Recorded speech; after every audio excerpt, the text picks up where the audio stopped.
Every man has always had that one special girl. Chapter 2, I'm Sprung. The first chapter lets you know that she's in my homeroom class. Like, now I see her every day. Now I'm like, oh, who's that? I'm trying to think about what to say. I'm still kind of nervous. I don't, my game ain't up to par. You know what I mean? And so I'm like thinking, like, what should I do? So I let a couple weeks go by, and then I realized also that we have class together in English class. So I'm like, I think this is where I'm gonna make that first move. So then that's where I kind of built up the courage, and that phrase that I said, man up. You know what I mean? It's kind of like I was kind of like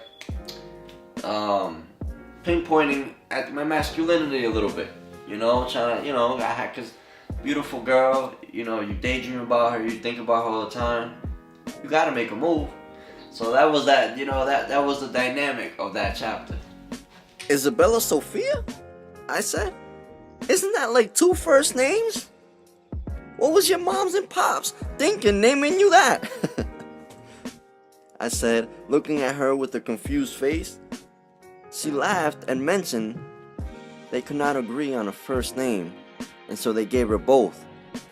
I chuckled a bit. So where you from? I asked. The city? That conversation between Isabella Sophia and I, for me, was like the very essence. Because that's where I got to find out her name, which is like a 2-part name, right? Isabella Sophia. And so, I was always make fun of her because of that name. And I also found out, this is where I found out where she was from. She was from New York City. So, I'm from Providence, Rhode Island. And, a lot of other customs and cultures we follow from New York. Like, they have a certain trend, and somehow if it gets here, sometimes whether it be like the fashion trend or like the slang or anything of that nature. So I always heard of New York, but I never heard of New York as like the city. She was like, oh, I'm from the city, stupid. It's like, what? Hold on, what you mean? What? Just New York? Which city? She's like, the city. What? She kept saying it was Manhattan. And so that's where I got to learn about the different boroughs of New York City. So for me, that was key. As you'll see in the upcoming chapters, there's metaphors behind that too. And the Big Apple. Sometimes it's rotten, sometimes it's shiny. Every day during homeroom, I got to see her. Best believe, I glanced over and marveled at her beauty, but was too scared to do or say much to her. I didn't talk to her until that one day.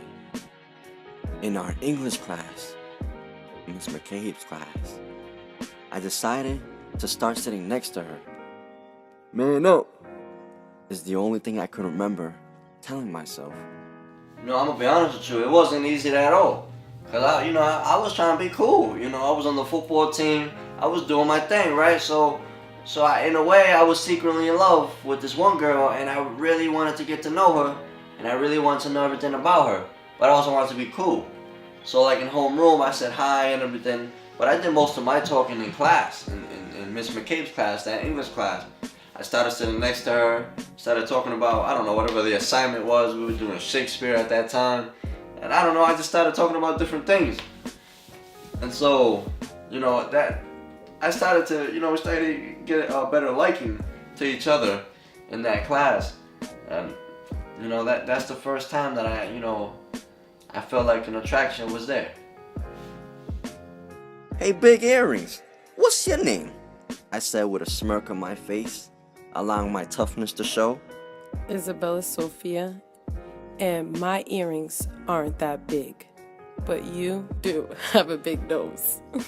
She quickly said back. Yeah, so I mean, for me, it wasn't really to describe any flaws or anything that I had. It was more to tell you how she struck back. You know what I mean? You said something, she gonna say something right back to you. And I kind of like that, not like too passive. I like a little bit of regression.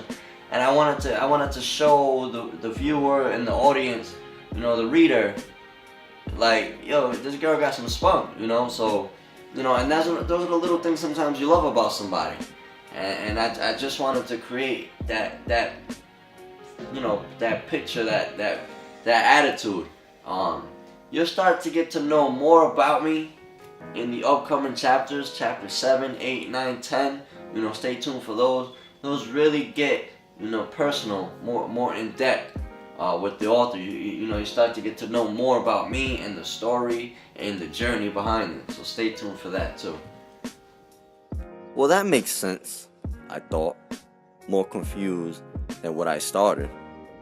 I've been to NY once, and ain't no one told me about no boroughs that make up a city. Hey everyone, it's Manny Ventura with the greatest love book you'll ever read. I want to thank you so much for tuning in. It's the Author's Insight, chapters 1, 2, and 3. And stay tuned, because the book will take you to a journey, an emotional roller coaster ride. One that you won't forget, and that you'll really believe you've read the greatest love book you'll ever read. It's Manny Ventura.